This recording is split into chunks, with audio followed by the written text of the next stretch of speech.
Rabbi syrah li sadri wa yassir li amri wahlul 'uqdatam min lisani yafqahu qawli. A'udzu billahi minasyaitonir rajim. Bismillahirrahmanirrahim. Ada pertanyaan. Kami ingin ketahui apakah arti tahara itu? Jawaban, tahara berarti membersihkan atau bersuci.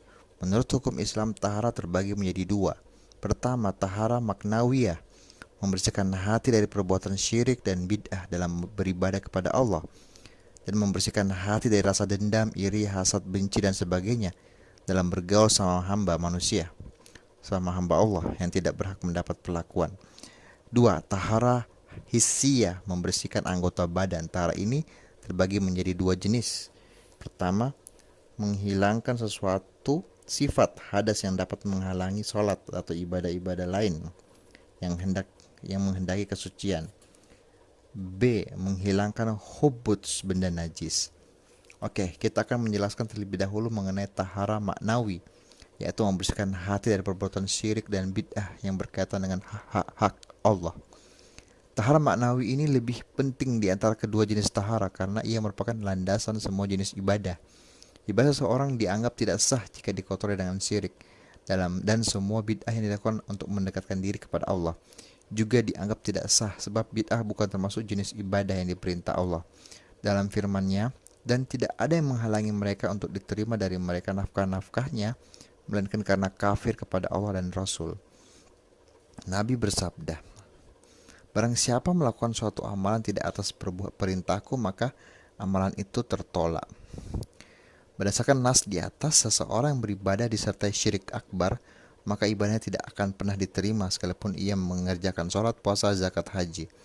Dan seseorang yang memohon suatu bukan karena Allah kepada Allah, serta beribadah bukan karenanya, bahkan disertai syirik akbar, maka ibadahnya ditolak.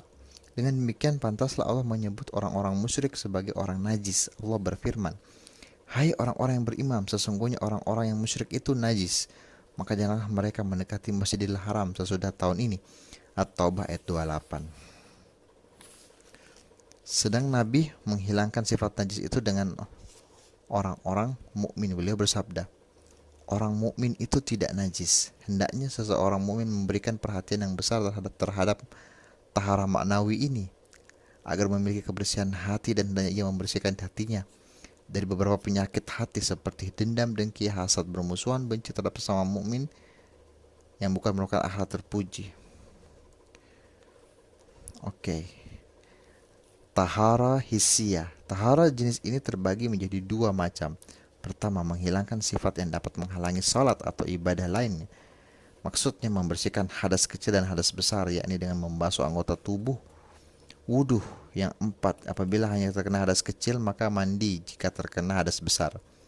Jika ia mampu melakukan dengan air, maka hendaknya ia bersuci dengan air, akan tetapi bagi yang berhalangan menggunakan air, hendaknya ia bertayamum berdasarkan firman Allah, hai orang-orang yang beriman, apabila kamu hendak mengerjakan sholat, maka basuhlah mukamu dan tanganmu sampai dengan siku, dan sapulah kepalamu dan basuh kakimu sampai dengan kedua mata kaki, dan jika kamu junub maka mandilah.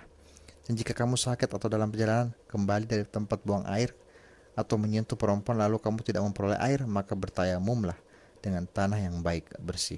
Sapulah mukamu dan tanganmu dengan tanah itu. Allah tidak hendak menyulitkan kamu, tetapi Dia hendak membersihkan kamu dan menyempurnakan nikmatnya padamu supaya kamu bersyukur.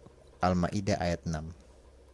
2. Membersihkan khubuts atau najis, maksudnya membersihkan setiap benda najis yang tampak, yang menjadi kewajiban bagi setiap muslim untuk menghilangkan, membersihkan diri, seperti kencing, tinjan, najis lainnya yang telah ditetapkan syariat bahwa barang tersebut najis. Oleh karena itu, para ulama fikih rahimahullah berkata bahwa tahara itu mencakup membersihkan hadas dan khubuts. Dalam tahara khubuts ini mereka mengukuhkan dalil dengan hadis yang terdapat dalam riwayat Ahlus Sunan, bahwasanya Rasul pada saat sholat bersama-sama para sahabat, beliau tiba-tiba melepas sandalnya. Para sahabat kemudian mengikuti melepas sandal mereka.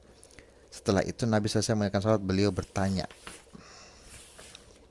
kepada para sahabat mereka yang melepas sandalnya. Para sahabat menjawab, kami melihat engkau melepas sandal, makanya kami juga ikut. Sesungguhnya tadi Jibril datang kepadaku, dia memberitahu bahwa dalam sandalku ada kotoran.